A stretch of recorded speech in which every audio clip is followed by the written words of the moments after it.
आयुष्याच्या प्रत्येक क्षणात धडाडी, पराक्रम आणि निष्ठेचा झळाळता साक्षात्कार करणारी कथा.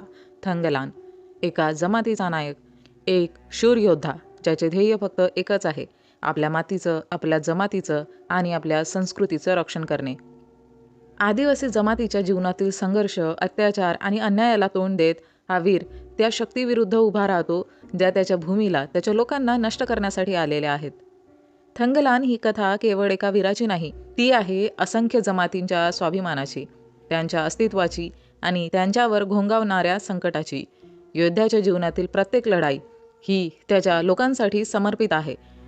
शक्तिशाली विरोधकांशी दोन हात करत आपल्या अस्तित्वाची लढाई लढत असताना तो एक नवीन इतिहास घडवण्याच्या वाटेवर आहे. ही कथा आहे त्या साहसी योद्ध्याची ज्याच्या रक्तात धाडस आहे आणि ज्याच्या मनगटात ताकद आहे. संघर्षाच्या या प्रवासात तो आपल्या जमातीचं रक्षण करतो, अन्यायाविरुद्ध उठतो आणि एक नवा अध्याय लिहितो जिथे निष्ठा आणि वीरता आपल्याला अंतःकरणापासून बांधून ठेवते. तिथेच जन्म होतो थंगलांसारख्या नायकाचा. मूवीची सुरुवात होते 1885 मध्ये. आपण क्लायमेट नावाचा एक पर्सन बघतो जो इंग्रजासाठी काम करायचा. त्याला माहिती मिळते की भैपूर विलेजमध्ये सोनं मिळतं. खूप वर्ष आधी तिथं काही लोकांना सोनं मिळालं होतं, पण आता तिथं कोणीच जात नाही. एक जमीनदार सांगतो की ती एक भूतिया प्लेस आहे, तिथं कोणीही गेलं तर परतत नाही. आता आपण भैपूर विलेजच्या ट्रायबल लोकांना बघतो. हे लोक जमीनदारासाठी त्यांच्या जमिनीवर काम करायचे. जमीनदाराने कमी पैशांमध्ये त्यांची जमीन हडपली असते. हे लोक पैसे चुकू न शकल्यामुळे म्हणून आता त्यांच्याच जमिनीत शेतमजूर म्हणून काम करतायत आणि सगळ्यांचं लाईफ असं सुरू असतं. आता आपल्याला थंगलानला दाखवलं जातं. तो झोपला असताना त्याला विजन येतं की तो कोणातरी सोबत लढाई करत आहे आणि झोपेतच तो बरडत असतो. म्हणून त्याची वाईफ गंगम्मा त्याला झोपेतून उठून बोलते, किती उशिरापर्यंत झोपशील, उठ, कामावर नाही का जायचं. तेव्हा थंगलान चाकू घेऊन तिच्यावरच अटॅक करतो, कारण तो विजनमध्ये कोणातरी सोबत लढत होता. त्याला वाटतं की तो पर्सनच त्याच्या समोर आहे आणि नंतर त्याला पूर्ण झोप उघडल्यानंतर कळतं त्याच्या पुढं त्याची वाईफ आहे. आपण बघतो की थंगलांची स्वतःची जमीन आहे आणि त्यावरच तो राबतो. त्याला 5 मुलं असतात, 4 मुली आणि 1 मुलगा. मुलाचं नाव अशोका असतं. आता आपण गंगू नामक व्यक्तीला बघतो जो स्वतःला ब्राह्मण मानतो आणि अदर मुलांना पण तो ब्राह्मणमध्ये कन्वर्ट करू बघतो. त्याचं म्हणणं असतं की असं केल्याने तुम्ही उच्चवर्णीय बनाल तर तुम्हाला मांस मच्छी सोडून शाकाहारी बनावं लागेल आणि देवाची पूजा करावी लागेल, मग तुम्ही डिरेक्ट स्वर्गात जाल. असे सगळे पाठ तो त्या गावच्या मुलांच्या माइंडमध्ये टाकतो, कारण ते दलित होते. तर मे बी असं केल्याने त्यांना उच्चवर्णीय समजलं जाईल आणि स्वर्गात पण जागा मिळेल. आता थंगलान आणि त्याची पूर्ण फॅमिली शेतात काम करायला जातात. काम करून थकल्याने ते शेतातच झोपी जातात. तेव्हा थंगलांची मुलं थंगलानला आरतीची गोष्ट सांगायला बोलतात. तेव्हा थंगलान त्याच्या मुलाला त्याच्या खापर पंजोबाची गोष्ट सांगायला सुरुवात करतो की या प्लेसपासून खूप लांब एक हत्तीसारखा दिसणारा पहाड आहे आणि त्याच्या मागे एक तलाव, जिकडे माझे खापर पंजोबा आणि त्यांची ट्राईब राहायची. तिथं ते पाण्यातून सोनं काढायचे. जास्त सोनं माझ्या आजोबालाच मिळायचं. तेव्हा तिथं एक राजा राहायचा. जेव्हा त्याला सोन्याविषयी माहिती पडलं तर त्या राजाने त्यांना बंधक बनवून सोनं हडपण्याचा प्रयत्न केला, पण आजोबांनी त्यांचा प्रतिकार करत त्यांना हरवलं. त्यानंतर आजोबा त्या राजाकडे जाऊन बोलतो की हे सोनं माझं आहे आणि मी शोधलं आहे. तुला जर हे सोनं पाहिजे असेल तर तू स्वतः शोध. तो राजा त्याच्या सैनिकाला सोनं आणायला पाठवतो तर खरं, पण त्यातलं एकही जण परतत नाही, कारण त्या सोन्याच्या पहाडाची सुरक्षा साप करत असतात. तर त्या सापांनी तिथं सोन्यासाठी येणाऱ्या प्रत्येक व्यक्तीवर अटॅक करून त्यांना मारलं असतं. त्यानंतर आजोबा राजाला बोलतात की सोनं फक्त आम्हीच आणू शकतो आणि फक्त पाण्यातून जितकं सोनं मिळेल तितकं सोनं आपण आणू शकतो. जर पहाडातून आपण सोनं आणायला गेलो तर ती आपल्या सर्वांना संपवून टाकेल. आरती नामक तांत्रिक या पहाडाची रक्षा करते आणि त्या पहाडात खूप सोनं आहे. त्यावर राजा बोलतो, मला ते पूर्ण सोनं हवंय, त्या बदल्यात तू मागशील ते देईल. त्यावर आजोबा बोलतात की मी सोनं घेऊन येईल, पण आम्हाला आमची जमीन परत हवी आणि आम्ही इथून पुढे तुमचे गुलाम राहणार नाही. या गोष्टी राजा मानतो. तर आजोबा आणि त्यांचे ट्राईब त्या पहाडाकडे कूच करतात, पण आरती त्यांना चकवा छलावा लावून फसवते. बट एनी हाऊ ते सर्वाईव्ह करतात. खूप साप त्यांच्यावर अटॅक करतात तर आजोबा त्यांना पण संपवतो. तर आता आरती आणि तिची ट्राईब पण येते. आजोबा सगळ्यांना मारून आरतीला बंधक बनवतात. आता त्या पहाडातील काही सोनं राजाला दाखवलं जातं, पण ते सोन्याने कोट केलेली मातीच असते आणि हा चकवा आरतीने लावला असतो. हे सगळं बघून आजोबा रागात येऊन तिथल्या मूर्तीला, म्हणजे गौतम बुद्धाच्या मूर्तीचं डोकं त्या मूर्तीपासून वेगळं करतो. हे बघून आरती खूप क्रोधात येते आणि मोठ्याने किंचाळू लागते. आजोबा पण आरतीवर अटॅक करून तिचं पोट फाडतात. तिच्या बॉडीमधून जे रक्त ज्या ज्या गोष्टीला टच करत होतं ती गोष्ट सोन्यामध्ये कन्वर्ट होत होती. आरती तर मारल्या गेली होती, पण इतर सगळ्यांना खूप सोनं मिळालं होतं. सगळ्यांना त्यांच्या जमिनी परत मिळाल्या होत्या आणि थंगलान सांगतो की याच रिझनमुळं आज आपल्याकडे आपली जमीन आहे. आपण बघतो त्याच रात्री जेव्हा कथा ऐकून सगळे झोपतात तर कोणीतरी त्यांचं पूर्ण पीक जाळून टाकतं. हे काम त्या जमीनदाराचंच असतं, कारण त्याला थंगलांची जमीन हवी होती. त्या जमीनदाराकडे पूर्ण गावची शेती गहाण होती. फक्त थंगलांकडेच त्याची स्वतःची जमीन होती. पण जमीनदाराला आता ती पण हवी होती आणि तो थंगलांची जमीन पण हडपतो. आता थंगलांची फॅमिली पण सफर करत होती. तेव्हाच गावात एंट्री होते इंग्रज बिझनेसमॅन क्लायमेटची. तो त्याच्या लोकांकडून थंगलान आणि ट्राईबला गोळा करून बोलतो की मी ऐकलंय की इकडे सोनं मिळतं, तर तुम्ही मला ते सोनं शोधण्यात मदत करा. सोन्याचं नाव ऐकताच सगळे तिकडून पडतात. पण थंगलानच तिथं उभा राहतो, कारण त्याच्या खापर पंजोबांनीच ते सोनं शोधलं होतं. इंग्रज बोलतो की मी तुम्हा सगळ्यांना रोजची मजुरी देईल. स्टील सगळेजण इग्नोर करून तिकडून जातात. आता गंगम्मा तिथं येऊन थंगलानला पण तिकडून घेऊन जाते. घरी येऊन थंगलान गंगम्माला समजावतो की आपल्याकडे पैसे आले तरच आपण चांगलं आयुष्य जगू शकू. तुला आपल्या मुलांना छान कपडे घेऊ शकू. आपली जमीन परत घेता येईल आणि त्यातून आपण परत आणखी पैसे कमावू शकतो. माझ्या पूर्वजांनी त्या जागेचा शोध लावला होता, तर मी पण हे काम करू शकतो. तो गंगम्माला एनीहाऊ कन्व्हिन्स करतो आणि ती कन्व्हिन्स होते पण. नेक्स्ट डे तो गावातील काही लोकांना कन्व्हिन्स करून क्लायमॅटसोबत घेऊन जातो. थंगलान त्याच्या मुलाला अशोकाला आणि क्लायमॅट त्याच्या मुलाला म्हणजे विलियमला पण सोबत घेऊन जातो. थोडे दूर गेल्यावर त्यांना तिथे एक नदी दिसते. ती पार करूनच त्यांना जावं लागणार होतं. सगळे लोक एकसाथ त्या नदीत उतरतात. पाण्यात उतरल्यानंतर थंगलानला आरतीचे विजन येणं सुरू होतं. थंगलान घाबरतो, ज्यामुळं बॅलन्स बिघडून सगळे लोक पाण्यात बुडतात आणि त्यांची इक्विपमेंट्स पण वाहून जातात. एनीहाऊ ते नदी क्रॉस करतात. क्लायमॅटचा साथीदार आर्थर आणि इतर काही साथीदारांना पण क्लायमॅटवर विश्वास नसतो. ते सगळे थंगलानला हा मार्ग चूज करण्यासाठी ब्लेम करून त्याला डेव्हिल बोलतात की तो शैतान आहे आणि सगळ्यांना मारणंच त्याचं उद्दिष्ट आहे असं ते बोलतात. पण क्लायमॅटकडे थंगलांचं ऐकल्या वाचून काही ऑप्शन नसतं. तो थंगलांचं ऐकून पुढे कूच करतो. आजूबाजू सोन्याचा शोध घेतात, पण त्यांना सोनं कुठंच मिळत नाही. तर थंगलान बोलतो की त्यांना त्या हत्तीसारख्या दिसणाऱ्या पहाडावर जाऊनच सोनं शोधावं लागेल.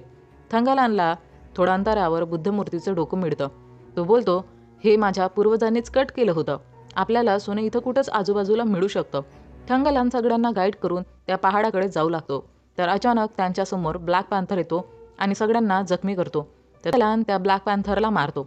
यावेळेस आर्थरला खूप राग येतो. तो बोलतो, क्लायमॅट हा आपल्या सगळ्यांना घेऊन मरेल. हा मुद्दाम आपल्याला डेंजरस रस्त्याने घेऊन चाललाय. तर त्यावर थंगलान बोलतो की जर सोनं हवं असेल तर या सगळ्या गोष्टींचा सामना करावाच लागेल. आर्थरला खूप राग येतो, तर तो थंगलानवर गन पॉईंट करतो. तर अशोका पण आर्थरवर गन फायर करतो आणि ती गोळी आर्थरच्या हाताला लागते. अशोका घाबरून तिकडून पडतो. त्याच्या मागे आर्थर गन घेऊन आणि त्याच्या मागे थंगलान. नंतर आपल्याला दूर पहाडावर आरती आणि तिच्या लोकांना दाखवलं जातं.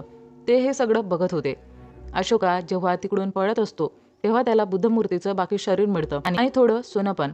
हे सगळं तो त्याच्या वडिलांना थंगलानला दाखवतो. तेवढ्यातच तिथं सगळीकडे धूर पसरतो. आता आरती तिच्या लोकांना सगळ्यांना संपवण्यासाठी पाठवते. त्या सगळ्यात जबरदस्त फाईट सीन होतो आणि मध्ये मध्ये थंगलानला आरतीचे विजन पण येतात. त्याला वाटतं की आरती आता ही जिवंत आहे आणि त्यांना मारू बघते.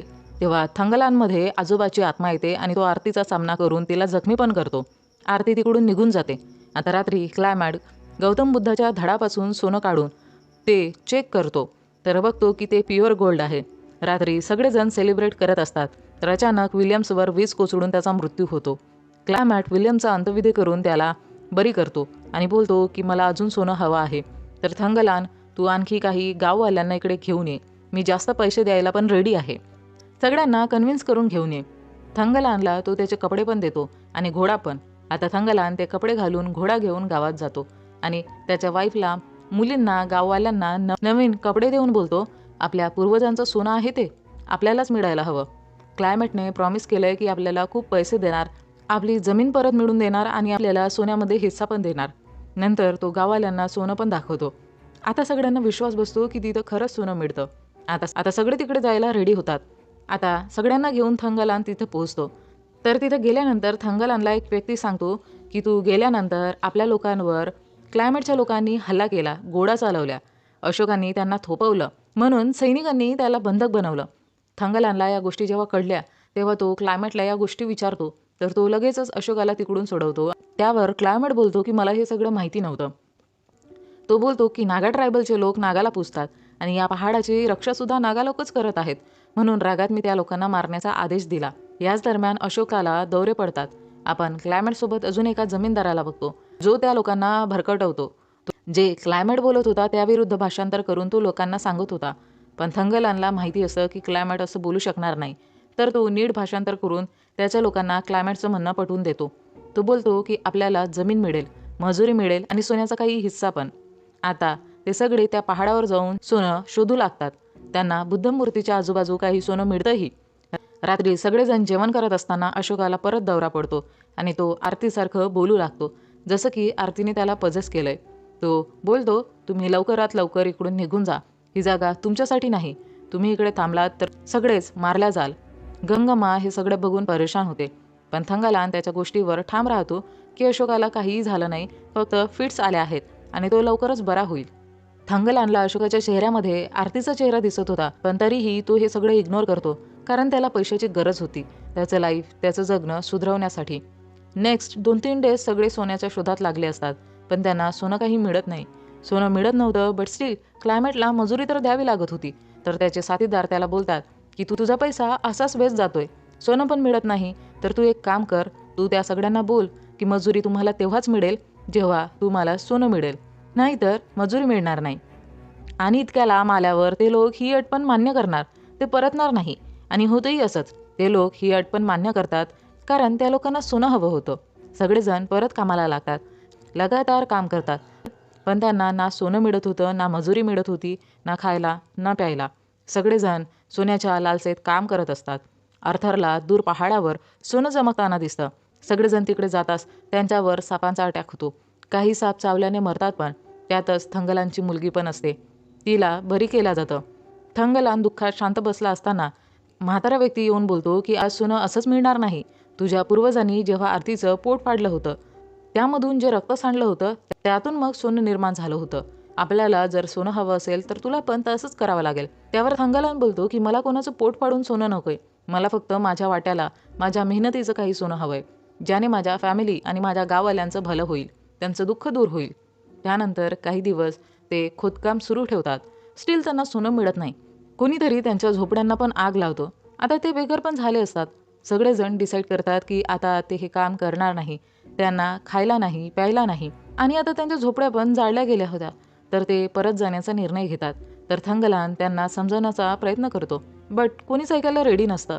तर क्लायमेट आणि त्याची लोकं त्या सगळ्यांवर बंदूक ताणतात. तुम्ही गावी परत जाऊ शकत नाही. थंगलान बोलतो, तुम्हा सगळ्यांना खायला हवंय ना? मी काहीतरी बंदोबस्त करून शिकार शोधून घेऊन येईल. आणि थंगलान शिकार घेऊन पण येतो. त्या रात्री सगळेजण पोटभर जेवतात. तेव्हा थंगलान सगळ्यांना मोटिवेट करतो की जर आपल्याला आपलं लाईफ आणि आपल्या लाईफचा प्रत्येक प्रॉब्लेम सॉल्व्ह करायचा असेल तर आपल्याला सोनं लागेल. या सोन्याच्या शोधात आपण आपल्या लोकांना गमावलं. आता इतकं लांब येऊन तर आपण परत जाऊ शकत नाही.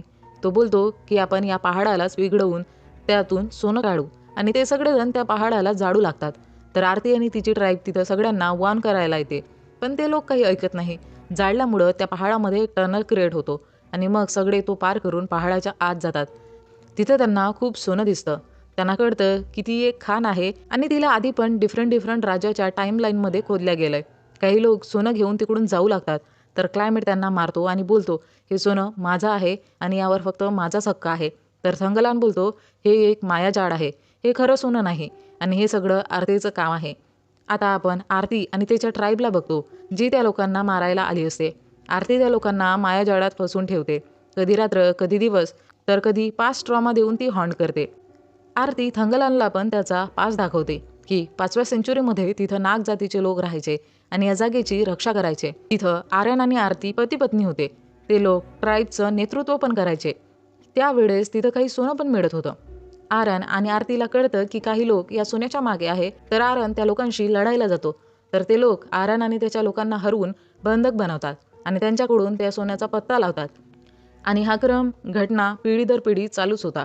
ती बोलते, थंगलान तू आमचाच वारीस आहे. तुझे खापर पंजोबा, त्यांचे पण आजोबा हे सगळे आमच्याच टाईपचे आहेत. या सगळ्या विजन नंतर जेव्हा थंगलान भानावर येतो तर बघतो की क्लायमेटने आरतीवर अटॅक करून तिला जखमी केलंय. पण आरती पण क्लायमॅटवर वार करून त्याला संपवते. ती मरणारच तर थंगलान तिला माफी मागतो आणि बोलतो की माझ्या लोकांसाठी मला काही सोनं नेण्याची परमिशन दे. आमचं जीवन खूप खडतर आहे. जमीनदाराचा अत्याचार वाढलाय, तर तूच आम्हाला यातून वाचू शकतेस. तर आरती त्याला थोडं सोनं नेण्याची परमिशन देते आणि थंगलान आणि त्याची लोक काही सोनं तिकडून नेऊ लागतात. तर ब्रिटिश आर्मी तिथं सोनं हडपण्यासाठी आली असते. तर थंगलान आणि त्याची ट्राईब त्या लोकांविरुद्ध लढाईचं बिगुल फुकतात आणि या स्टोरीवर मूवीचा द एंड होतो. तर मंडळी, हे होतं थंगलान या मूवीचं एक्सप्लेनेशन. तुम्हाला हा मूवी आणि माझं एक्सप्लेनेशन आवडल्यास व्हिडिओला लाईक, शेअर, कमेंट करून चॅनलला सबस्क्राईब करायला विसरू नका.